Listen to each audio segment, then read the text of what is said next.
बिस्मिल्लाहिर्रहमानिर्रहीम। अस्सलाम वालेकुम व्यूअर्स, सभी दोस्तों से दरख्वास्त है चैनल को सब्सक्राइब कर दें और बेल वाला आइकन को प्रेस कर दें ताकि हर नई वीडियो का नोटिफिकेशन मिलता रहे जी। ये जी अल्हम्दुलिल्लाह 2-3 दिन पहले दिया था, 2 दिन पहले। तो कल ये सेल हो गई थी, भाई ने पैसे ऑनलाइन करवा दिए और ये मैं जानवर कार्गो करवा रहा हूँ। ये 2 बेबी हैं, छोटे छोटे बच्चे हैं, 2-3 दिन की इनकी एज है, प्योर नागरा में। और ये जा रही है डिस्ट्रिक्ट कोकाड़ा में।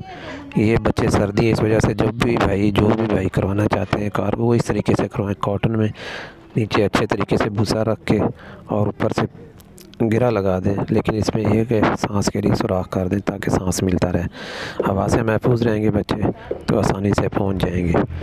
ये बेहतरीन तरीका है जो मेरे भाई दोस्त कार्गो करवाते हैं छोटे बच्चों के लिए।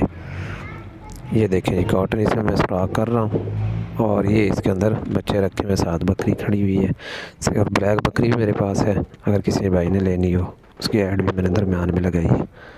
ये देखें जी, सुराख कर रहे हैं, छोटे छोटे सुराख हैं ताकि ना बड़े आवाज़ हवा ना ज़्यादा लगे बच्चों को।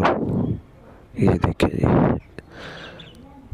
पैक हो रहे हैं बच्चे नीचे टैग टेप वगैरह लगा के और उसके बाद अभी एक गाड़ी में रखवा रही है।